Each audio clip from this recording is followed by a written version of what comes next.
గోవింద గోవింద గోవింద గోవింద.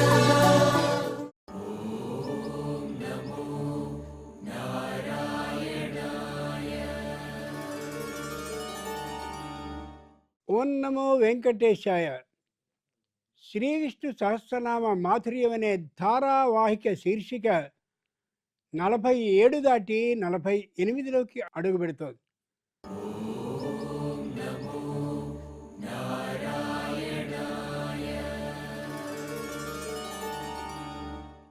ఈ సందర్భంగా తల్లిదండ్రులందరూ కూడా తమ తమ పిల్లలకి పరీక్షలు ఉన్నప్పటికీ కూడా ఆ మహావిష్ణు అనుగ్రహం కోసం పంపించారు.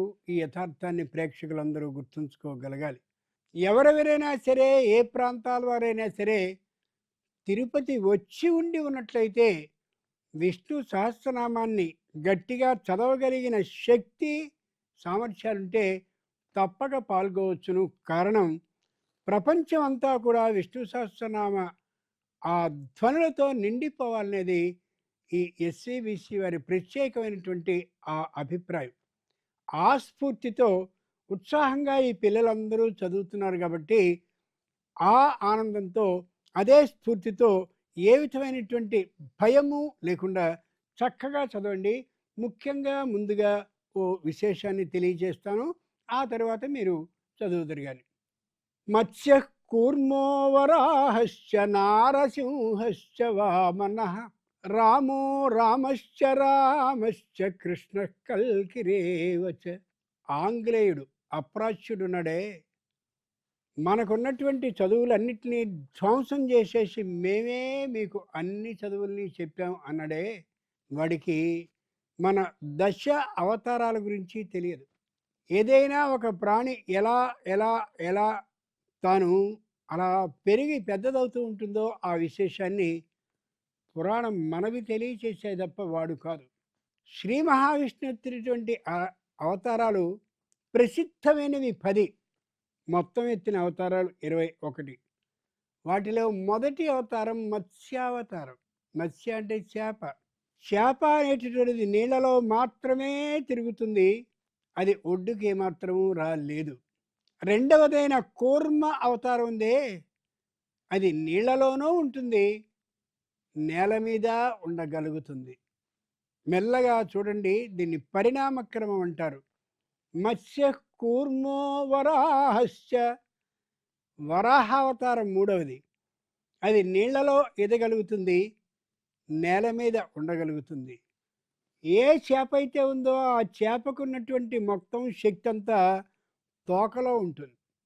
వేగంగా ప్రయాణిస్తూ ఉండేటటువంటి ఆ చేప టక్కున మంతంగా దిగిపోతుంది, మళ్ళీ అక్కడి నుంచి మలుపు వస్తుంది, మళ్ళీ పైకి వెళ్ళగలుగుతుంది. దాని మొత్తం చలనం అంతా ఆధారపడేది తోక మీదే. ఆ తర్వాత కూర్మ అవతారం వచ్చింది. కూర్మ అంటే తాబేలు. ఆ తాబేలుని ఆ సముద్రంలో వేసి పాల సముద్రాన్ని దేవతలు రాక్షసులు చిలకదలిచినప్పుడు చెప్పలేనంత బరువు కలిగిన మందరం అనే పర్వతాన్ని దాని మీద పెడితే మోయగలిగింది కూర్మం. కూర్మం అంటే తాబేలు. తాబేలుకున్న బలం మొత్తం వీపు మీద ఉంటూ ఉంటుంది. ఆలోచించండి, మీరందరూ కూడా కొత్త కాలపు చదువులు చదివారు కదా. కూర్మం అంటే తాబేలు కదా, తాబేలు నీళ్ళలో ఉంటుంది కదా. నీళ్ళ లోపల ఏదైనా ఒక వస్తువు కానీ జంతువు కానీ ఉంటే దాని మీద బరువు పెడితే పూర్తిగా అణిగిపోవాలి నేలకి. కానీ అణిగిపోయినటువంటి అమోఘమైన బలం కలిగిన ఆ ప్రాణి ఏది? తాబేలు. అంతటి పర్వత భారాన్ని మోయగలిగింది. నీటికి పైకి వెళ్ళేటటువంటి ఊర్ధ్వ ప్రసరణ శక్తి ఉంటుంది, అది లేకుండా అలాగే ఉండిపోయి మందరం అనే పర్వతం మీద మొత్తం ఈ అనేకమైనటువంటి వస్తువులు ఏవైతే సముద్రంలోంచి వచ్చాయో అవి వచ్చేంత వరకు కూడా అలాగే ఉంది. కాబట్టి మొత్తానికి శక్తి కూర్మం అంటే తాబేలుకి ఎక్కడ ఉంటుంది అంటే వీపు మీద ఉంటుంది, డిప్ప మీద ఉంటుంది. వీపు డిప్ప అంటారు, గట్టిగా, చాలా గట్టిగా ఉంటుంది. కేవలం చేపకి తోకలో శక్తి ఉంటే తాబేలుకి ఆ పైనుండే వీపు డిప్పలో శక్తి ఉంది. మత్స్య కూర్మో వరాహశ్చ. వరాహం అంటే ఆది సూకరం, అంటే అడవి పంది. అడవి పందికి ముట్టెలో ఉంటుంది శక్తి మొత్తం. మొత్తం భూమినంతటినీ తవ్వేయగలదు. ఏ పరుగులు, పారలు ఏమీ అక్కర్లా. ఎంత గట్టిగా ఉన్నటువంటి భూమినైనా తవ్వేయగలిగినటువంటి శక్తి ఉంటుంది. మనకి ఆదివరాహస్వామి కనిపిస్తాడు తిరుమల ప్రభు యొక్క ఆలయంలో.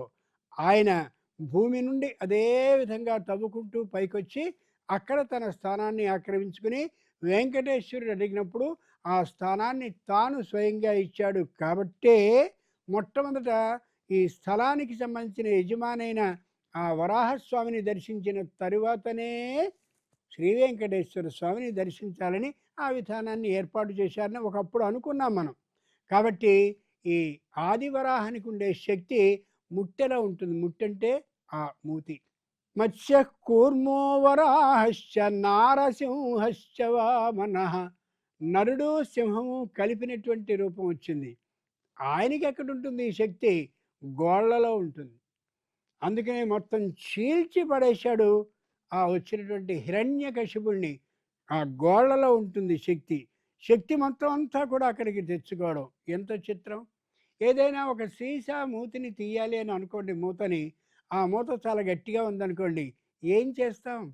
ఈ గట్టిగా ఇలా పట్టి మొత్తం శక్తినంతటినీ కూడా ఈ రెండు వేళ్ళకి మధ్య వచ్చేలా చేస్తున్నామా లేదా?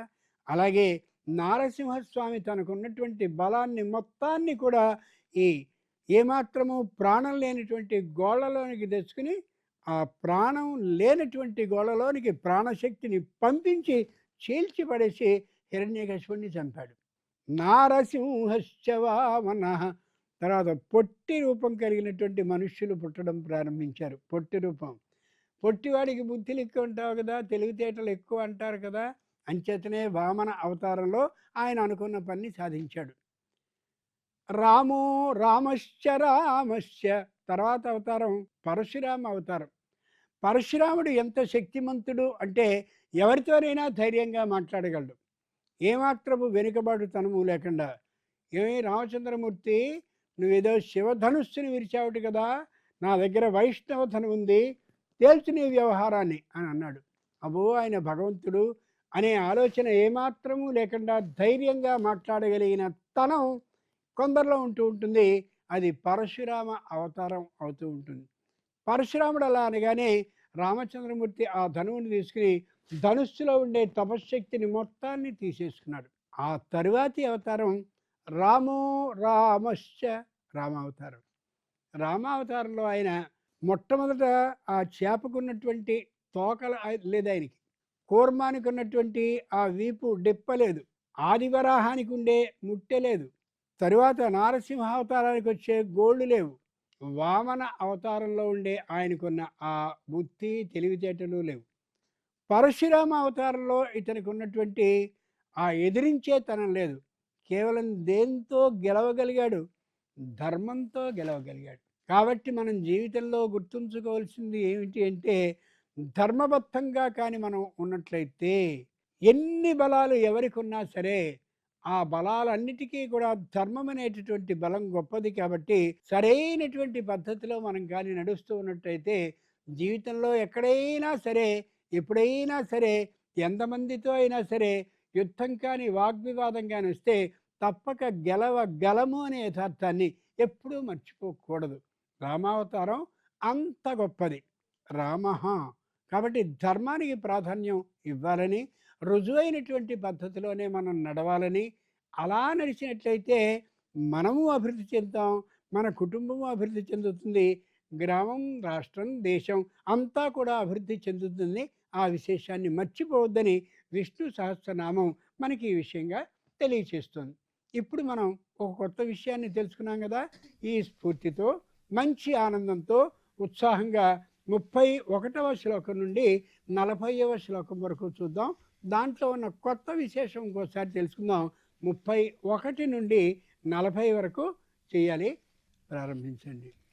अमृतांशुद्भवो भानुस्य स बिन्दुः सुरेश्वरः औषधं जगतः सेतुः सत्यधर्मपराक्रमः भूतभव्यभवन्नाथः पवनः पावनो नलः कामः कामकृत्कान्तः कामः कामप्रदप्रभुः युगादिकृत्युगावर्तो नैकमायो महाशनः अदृश्यो व्यक्तरूपस्य सहस्रजितनन्तचित् इष्टो विशिष्टशिष्टेष्टः शिखण्डी नहुषो वृषः क्रोधः क्रोधकृत्कर्ता विश्वबाहुर्महीधरः अच्युत प्रतिद प्राण प्राणदो वासवानुजः अपां निधिरधिष्ठानम् अप्रमत्त प्रतिष्ठितः स्कन्द स्कन्दधरो दुर्यो वरदो वायुवाहनः वासुदेवो बृहद्भानुरादिदेवः पुरन्दरः अशोकस्तारणस्तारः शूरः सौर्यजनेश्वरः अनुकूलः सदावर्तः पद्मी पद्मनिवेक्षणः पद्मनाभोरविन्दाक्ष पद्मगर्भः शरीरभृत् महर्दिरुद्धो रुद्धात्मा महाक्षो गरुडध्वजः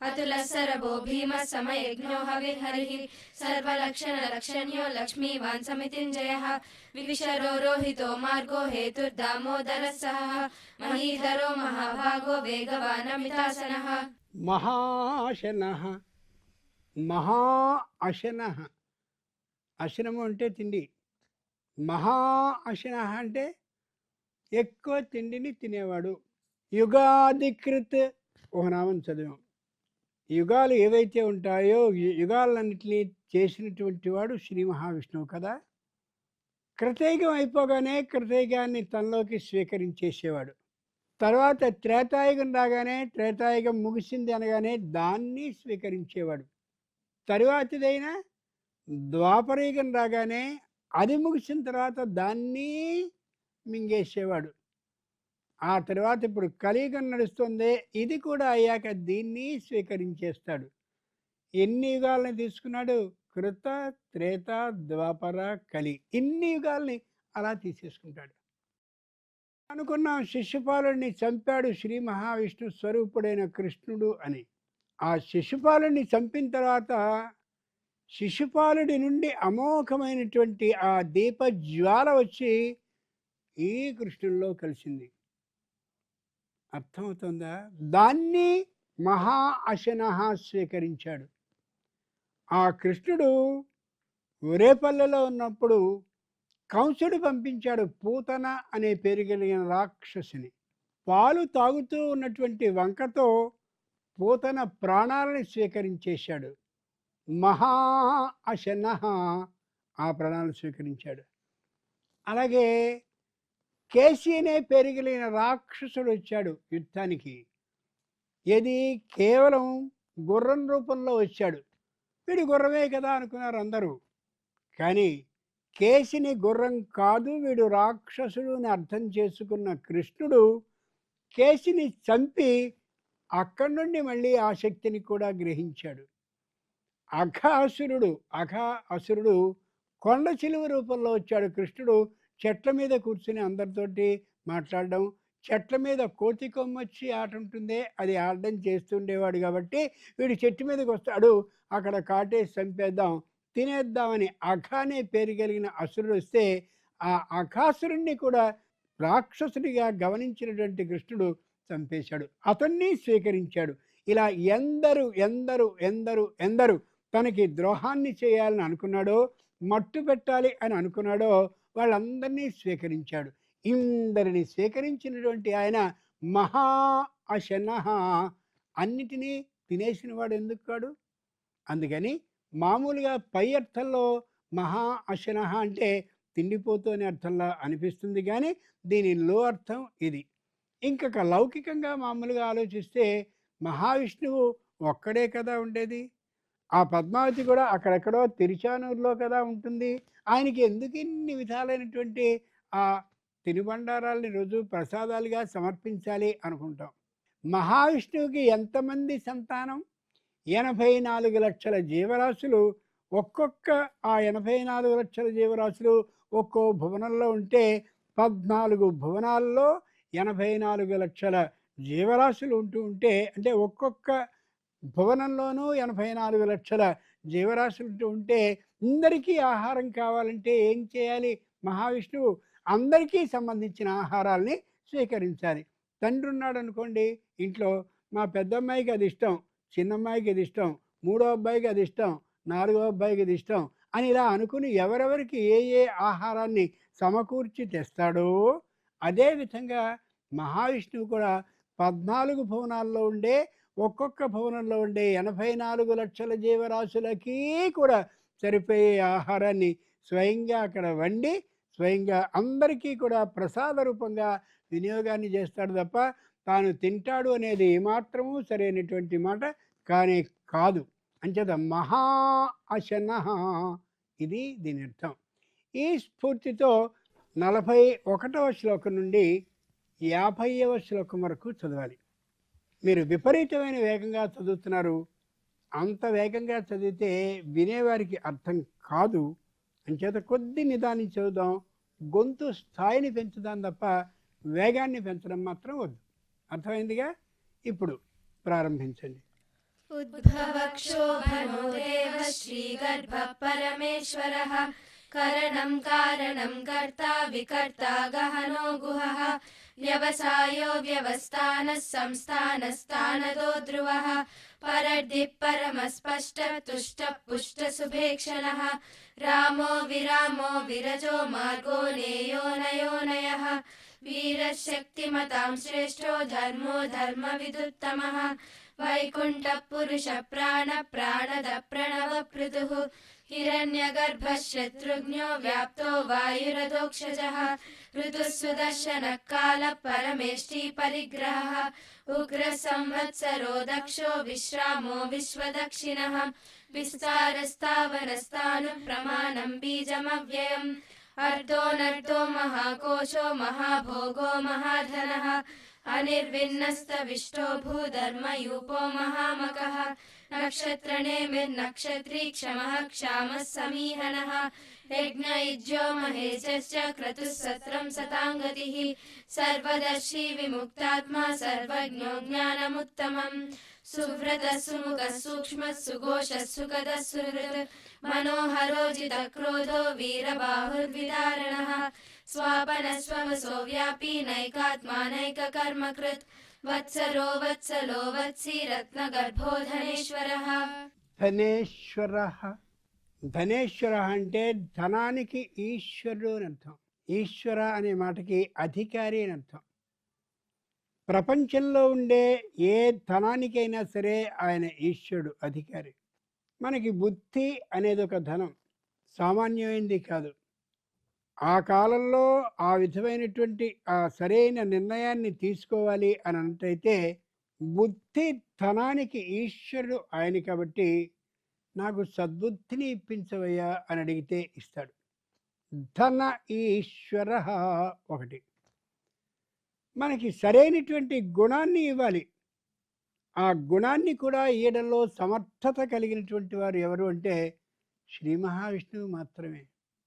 బాగా గుర్తుంచుకోగలగాలి. ధ్రువుడు అనే పిల్లవాడి పేరు మీరు విన్నారు కదా. ఉత్తానపదుడు అనేటటువంటి రాజుకి 2 భార్యలు ఉన్నారు. ఒక ఆవిడ పేరు సునీతి, ఇంకొక ఆమె పేరు సురుచి. సునీతి మొదటి భార్య. రాజులకి అనేకులు భార్యలుగా ఉండే విధానం ఉంది కాబట్టి సురుచిని తర్వాత చేసుకున్నాడు. ఇదేమిటి, ఎందుకు అలా చేసుకోవడం? ఒకటే కారణం.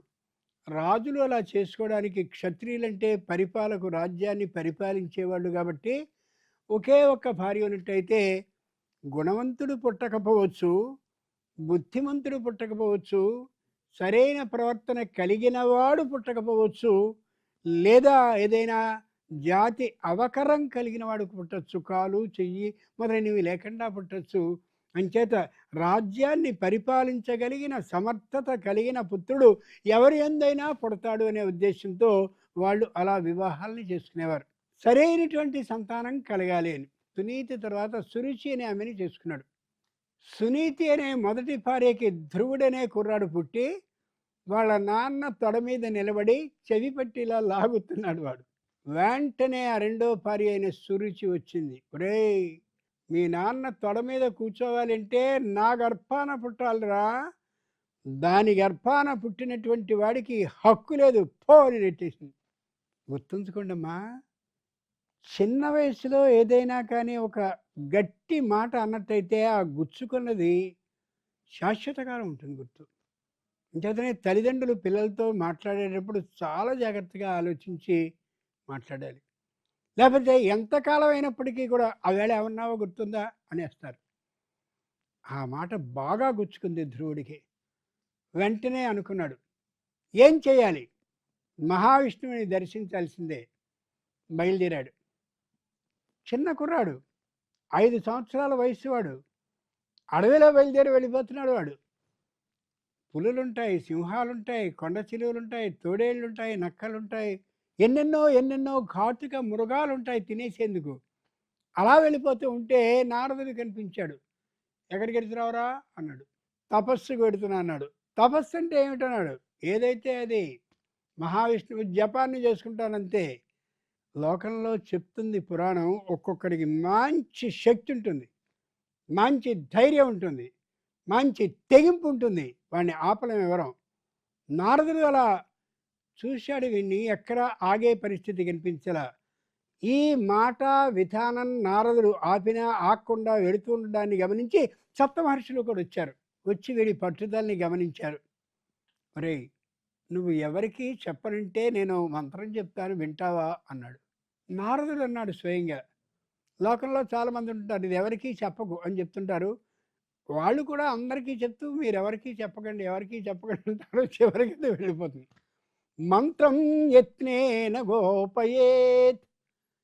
మంత్రాన్ని ఎవ్వరికీ చెప్పకూడదు, రహస్యంగా ఉంచాలి. ఎందుకని? మంత్రాన్ని ఎవరికైనా చెప్పినట్టయితే ఆ చెప్పబడ్డ మంత్రానికి ఉండే శక్తి తగ్గిపోతుంది. చాలామంది ఏం చేస్తుంటారంటే, "ఫలానా ఆయనండి నాకు ఈ మంత్రం ఇచ్చారని" చెప్తారు. అక్కడితో అది గోవిందా. అలా కాదు, నీకు ఇయ్యబడ్డ మంత్రం ఏది ఉందో అది నువ్వు చేసుకో. ఆయన మంత్రం ఇచ్చారుగా, ఏమి ఇచ్చారు? ఏదో ఇచ్చారు, గుర్తులేదు, తప్పేం లేదు. అలా అబద్ధం ఆడడం తప్పేం లేదు. లేకపోతే ఓ మంత్రం ఇచ్చారు, ఆయన చెప్పొద్దన్నారు, నేను చెప్పను. అది సరైన సమాధానం. అది ఖచ్చితంగా చెప్పడమే. నేను చెప్పను. నీకు కావలిస్తే ఇంకో మంత్రం ఇస్తారేమో, అక్కడికి వెళ్ళి అడుగు. అప్పుడు ఆయన అష్టాక్షరి మహామంత్రాన్ని నారదుడు ఉపదేశించాడు. ఓం నమో నారాయణాయ, ఓం నమో నారాయణాయ. 8 అక్షరాల మంత్రం ఇచ్చిన వాడెవరు? మహావిష్ణువు దగ్గర నిరంతరం ఉంటూ మహావిష్ణువుకి సంబంధించిన ఆ నామాన్ని లోకాలన్నిటా వ్యాప్తి చేసేటటువంటి అంతటి శక్తిని మహావిష్ణువు ద్వారా పొందినటువంటి నారదుడు ఇచ్చాడు. మనకి బహుమతి మన పాఠశాలలో ఇచ్చారనుకోండి, దానికంటే మన ఊరు మొత్తానికి అక్కడ బహుమతి ఇంకో పెద్ద ఆయన ఇచ్చాడు అనుకోండి, అలా అలా అలా అలా రాష్ట్రపతికి ఒక బహుమతి ఇచ్చాడు అనుకోండి, ఈ స్థాయి భేదాన్ని బట్టి ఎంత గొప్ప. నారదుడు ఆ మహావిష్ణువు దగ్గర ఉండేటటువంటి వాడు. మహావిష్ణువే నియమించుకున్నాడు నారదుడిని. ఆ నారదుడు అద్భుతమైనటువంటి మంత్రాన్ని ఇచ్చేసరికి ఖచ్చితంగా ఈ స్ఫూర్తితో వెడతాను అని నిశ్చయించుకున్నటువంటి ధ్రువుడు అలా వెళ్ళి శ్రీమన్నారాయణ్ణి స్వయంగా దర్శించగలిగాడు. వాడి పేరేమిటి? ధ్రువుడు. ధ్రువ అంటే ఏమాత్రం తన ఆలోచనకి అటు ఇటు కదలనివాడు అని అర్థం. కాబట్టి విష్ణు సహస్రనామ మాధుర్యం శీర్షికలో విష్ణు సహస్రనామ స్తోత్రం మనకి తెలియజేస్తుంది అంటే, ఒక నిర్ణయాన్ని కానీ మనం చేసుకున్నట్టయితే ఆ నిర్ణయాన్ని చేయించినటువంటి వాడు గొప్ప మార్గదర్శకుడు అయినట్లయితే, ఆ ఇచ్చినవాడు చాలా గొప్పవాడైతే అతడి మార్గంలో మనం ప్రయాణిస్తూ అదే మార్గంలో కానీ వెళ్ళినట్టయితే అమోఘమైన ఫలితాన్ని పొందగలము అనే విశేషం మనకి తెలుస్తూ ఉంటుంది. అదిగో అంతటి గొప్ప నామం మనం అనుకున్నటువంటిది ఇప్పుడు ప్రస్తుతం అనుకున్నది. ఈ స్ఫూర్తితోనే మనం విష్ణు సహస్రనామ స్తోత్ర మాధుర్యాన్ని లోకం నిండుగా ప్రచారం చేద్దాం. ఇలాగే తల్లిదండ్రులు తమ పిల్లల్ని పంపించాలని స్పష్టమైనటువంటి ఆ శ్రీ మహావిష్ణు అనుగ్రహాన్ని పొందడం కోసమని ఇదే స్ఫూర్తితో 48వ ఘట్టాన్ని దాటి 49లోకి మనం అడుగు పెడుతున్నామని ఆ విశేషాన్ని గమనిస్తూ తల్లిదండ్రులందరూ కూడా ఇలాగే ప్రోత్సహిస్తూ ఈ కార్యక్రమాన్ని మరింతగా ఉత్సాహపరచాలని వారందరినీ కూడా ప్రార్థిస్తూ మహావిష్ణు అనుగ్రహాన్ని కోరుకుంటూ ఓం నమో వెంకటేశాయ.